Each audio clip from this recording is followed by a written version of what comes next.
En este episodio, analizamos las diferencias y similitudes entre católicos y protestantes, abordando su historia y creencias fundamentales. Exploramos los puntos en común y las razones detrás de sus distintas interpretaciones de la fe cristiana.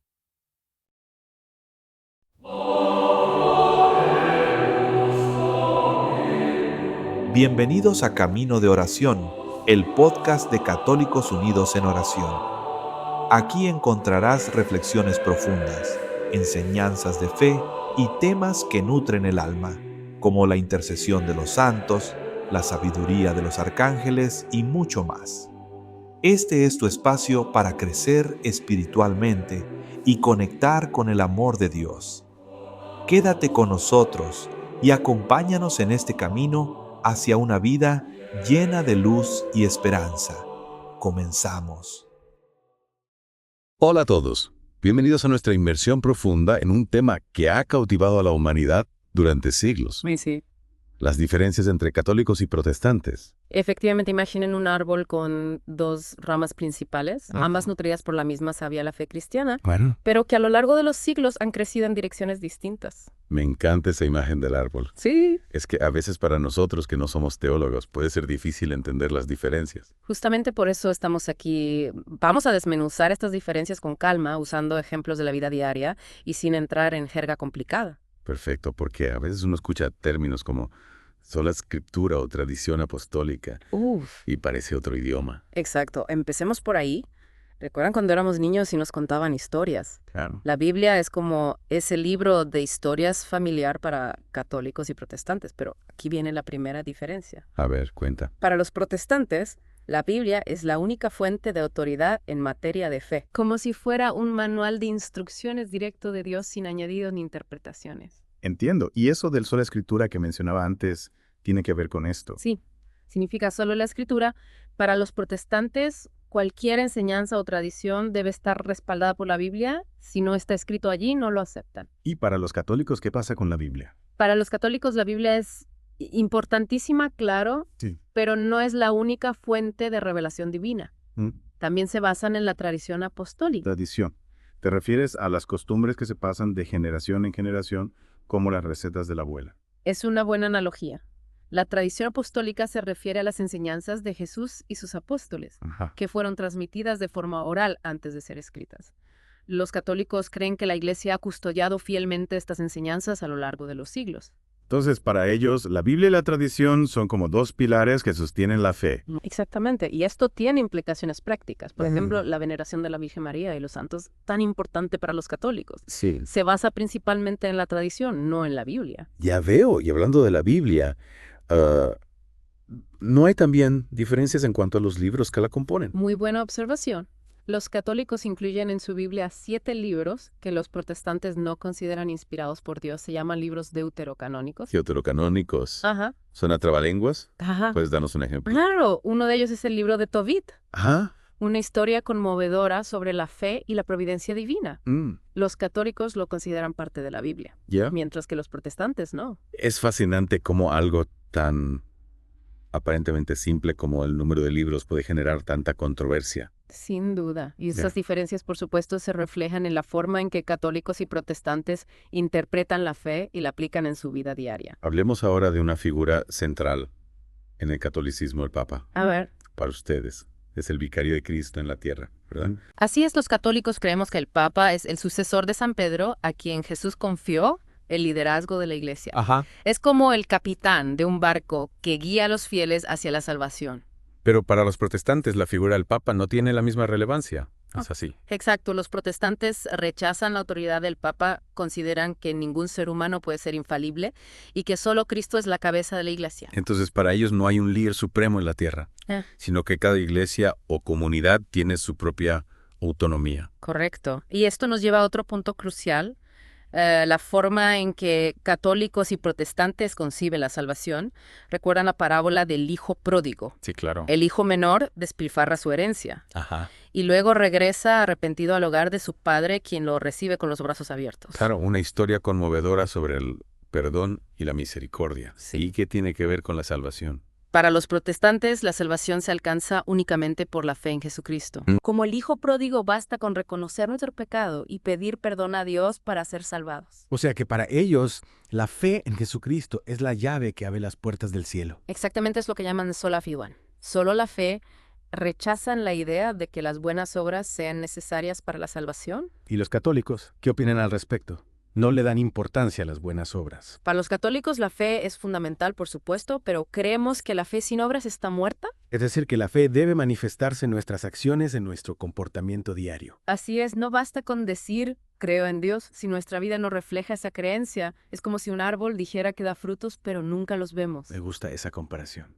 Entonces, para los católicos, la salvación es un camino que se recorre con la fe como guía. Sí. Pero también con las buenas obras como frutos de esa fe. Exactamente, y aquí entran en juego los sacramentos, que para nosotros son como señales visibles de la gracia divina. Los sacramentos. Recuerdo que de niño me enseñaron que hay 7 sacramentos en la Iglesia Católica. Bautismo, confirmación, Eucaristía, penitencia, unción de los enfermos, orden sacerdotal y matrimonio. Y para los protestantes. La mayoría de los protestantes solo reconocen 2 sacramentos, el bautismo y la Eucaristía. ¿Y a qué se debe esta diferencia? ¿Acaso los protestantes no valoran los demás sacramentos? Para ellos, solo los sacramentos instituidos directamente por Cristo en la Biblia tienen validez. Ya veo, y hablando de la Eucaristía, recuerdo que hay una gran diferencia en cómo católicos y protestantes la interpretan para los católicos. La figura de la Eucaristía es la presencia real de Cristo en el pan y el vino. Sí. Es un milagro que llaman transubstanciación. Así es para nosotros, la Eucaristía no es un simple símbolo, sino el cuerpo y la sangre de Cristo realmente presentes en la hostia, y el vino consagrados es un misterio de fe que nos une profundamente a Jesús. Pero para los protestantes, la Cena del Señor, como la llaman, es una conmemoración simbólica del sacrificio de Jesús. Sí, correcto. Sí, para ellos el pan y el vino representan el cuerpo y la sangre de Cristo. Ya. Pero no se convierten en ellos realmente. Es un acto de recuerdo y agradecimiento por el sacrificio de Jesús en la cruz. Es decir, que para los católicos, la Eucaristía es una experiencia real y tangible de la presencia de Cristo. Sí. Mientras que para los protestantes es una representación simbólica. Exacto. Y esta diferencia, por supuesto, tiene implicaciones en la forma en que cada grupo celebra este sacramento. Y ya que hablamos de experiencias, no podemos olvidar la figura de María, la Madre de Jesús. Claro. Para los católicos, es la Virgen María, llena de gracia inmaculada. Sí. ¿Qué papel juega María en el protestantismo?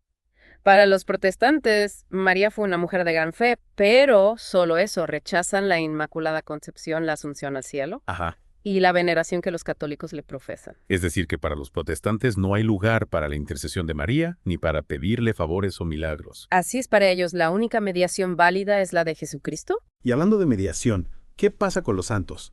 Los católicos les rezan, les piden intercesión.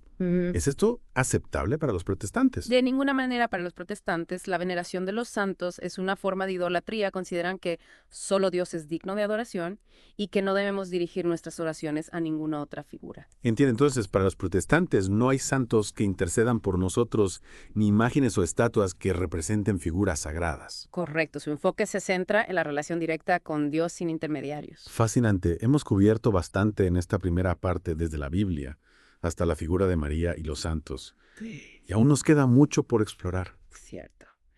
Bienvenidos de nuevo a nuestra inmersión. Como les prometimos, vamos a seguir explorando las diferencias entre católicos y protestantes. Y prepárense porque hoy nos adentramos en temas aún más profundos. Profundos y a veces un poco misteriosos. Por ejemplo, ¿qué me dices del purgatorio?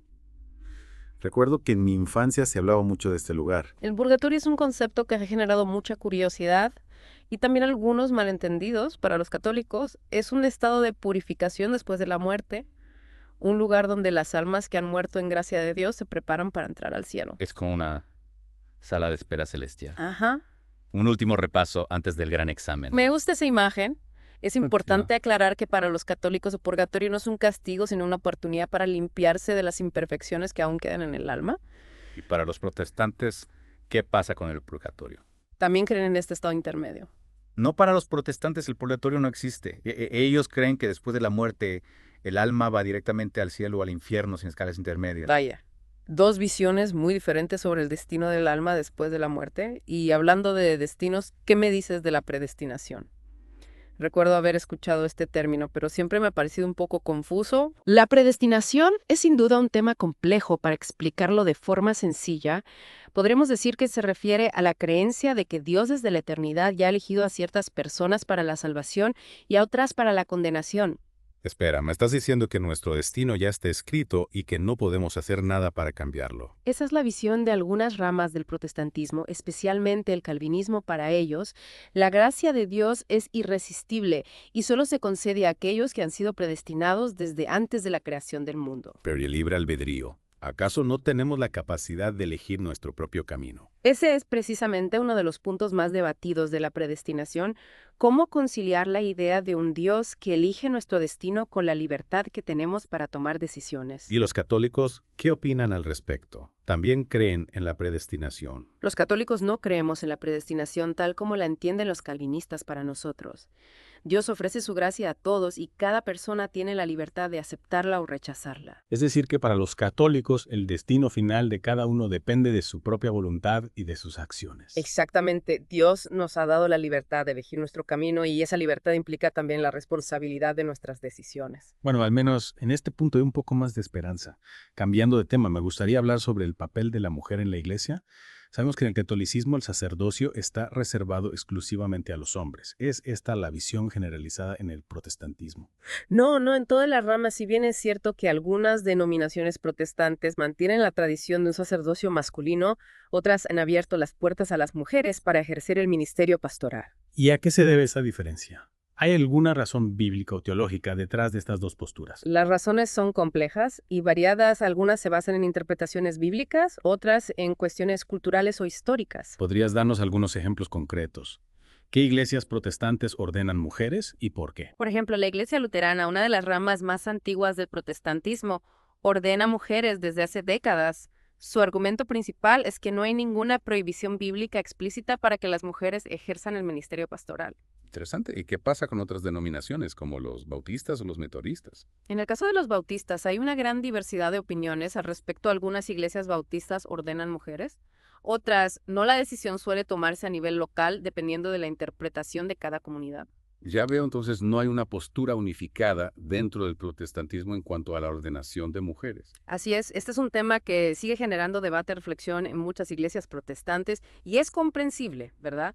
Porque al final lo que está en juego es la comprensión del papel de la mujer en la sociedad y en la iglesia. Exacto. Y hablando de la sociedad, ¿cómo se llevan hoy en día católicos y protestantes? ¿Han logrado superar las diferencias del pasado? Esa es una pregunta clave que nos lleva a la última parte de nuestra inmersión. La relación entre católicos y protestantes en el mundo actual han logrado un acercamiento. Hay espacio para el diálogo y la colaboración. Descúbrenlo en la próxima entrega. De vuelta a nuestra inmersión, como bien dijiste, vamos a explorar un tema que a veces puede ser un poco delicado, la relación actual entre católicos y protestantes. Sí, porque después de haber explorado tantas diferencias teológicas a lo largo de nuestra inmersión, la pregunta natural es ¿cómo se llevan hoy en día estas dos ramas del cristianismo? Exacto, ¿se ha logrado algún tipo de reconciliación después de siglos de divisiones y conflictos o siguen existiendo tensiones? Bueno, la respuesta no es simple. La relación entre católicos y protestantes en el siglo XXI es como un tapiz con hilos de diferentes colores, algunos más brillantes que otros. Hay avances notables en el diálogo, pero también persisten desafíos. Me gusta esa imagen del tapiz. ¿Podrías darnos algunos ejemplos de esos avances? ¿Cuáles son esos hilos brillantes que mencionas? Sin duda, uno de los hilos más brillantes es el Concilio Vaticano II. Celebrado en la década de 1960 por la Iglesia Católica, este concilio promovió una apertura sin precedentes hacia las demás iglesias cristianas. Fue como abrir una ventana para que entrara aire fresco en la Iglesia Católica. Recuerdo haber escuchado sobre el Concilio Vaticano II. Se habló mucho de la renovación de la Iglesia Católica y de su acercamiento a la modernidad. Así es, el Concilio Vaticano II marcó un antes y un después en las relaciones ecuménicas. A partir de entonces se han multiplicado las iniciativas de diálogo y colaboración entre católicos y protestantes. ¿Y en qué áreas concretas se ha logrado una mayor colaboración? Bueno, hay muchas áreas donde católicos y protestantes trabajan codo con codo, por ejemplo, en la ayuda humanitaria, la defensa de los derechos humanos, la promoción de la paz, la lucha contra la pobreza. Es decir, que más allá de las diferencias doctrinales, hay una base común de valores cristianos que les permite unirse para servir al prójimo. Exactamente, es como si dijéramos que frente a las necesidades del mundo, católicos y protestantes han decidido remar juntos en la misma dirección. Me alegra escuchar eso, pero como decías antes, también hay desafíos. ¿Cuáles son esos nudos que aún no se han desatado en el tapiz de las relaciones entre católicos y protestantes? A pesar de los avances, hay temas que siguen generando controversia y división. Uno de los más delicados es el proselitismo, es decir, la intención de convertir a personas de otra religión o denominación cristiana. Entiendo, supongo que esto puede generar roces, especialmente en lugares donde hay un equilibrio delicado entre católicos y protestantes. Así es, otro tema que a veces causa tensiones es la cuestión de la familia y la sexualidad. ¿A qué te refieres exactamente? Me refiero a temas como el divorcio, el matrimonio entre personas del mismo sexo, el uso de anticonceptivos. En estos temas, católicos y protestantes suelen tener posturas diferentes basadas en sus respectivas interpretaciones de la moral cristiana. Claro, son temas que tocan fibras sensibles y que pueden generar debate no solo a nivel personal, sino también social y político. Efectivamente, y no podemos olvidar que lamentablemente en muchos lugares del mundo las diferencias religiosas siguen siendo un factor de discriminación, incluso de violencia. Es triste, pero cierto, hay países donde católicos y protestantes no solo no colaboran, sino que se enfrentan abiertamente. Por eso es crucial seguir promoviendo el diálogo ecuménico, la tolerancia y el respeto mutuo entre las diferentes expresiones del cristianismo, construir puentes en lugar de muros. Totalmente de acuerdo, el camino hacia la unidad cristiana es un camino largo y complejo, pero no debemos perder la esperanza. Tienes razón, es un camino que exige humildad, paciencia y la voluntad de escuchar y aprender del otro. Bueno, queridos oyentes, hemos llegado al final de nuestra inmersión profunda en las diferencias entre católicos y protestantes. Ha sido un viaje fascinante, lleno de descubrimientos y reflexiones. Esperamos que esta inmersión les haya ayudado a comprender mejor la riqueza y la complejidad del cristianismo y que sobre todo les inspire a buscar puentes de diálogo y entendimiento con aquellos que piensan diferente. Recordemos que la fe, aunque es un camino personal, nunca debe ser un camino solitario. Siempre podemos aprender y crecer en comunidad, respetando la diversidad y buscando la unidad en aquello que nos une, el amor a Dios y al prójimo. Hasta la próxima inmersión. Un abrazo a todos. Gracias por acompañarnos en Camino de Oración, un podcast de Católicos Unidos en Oración. Si nos escucha en Spotify, le invitamos a seguirnos y compartir este episodio con sus amigos, familiares y toda persona que pueda encontrar inspiración en este mensaje. Si nos ve en YouTube, suscríbase, dé un me gusta, comparta y active la campanita para no perderse nuestros próximos episodios.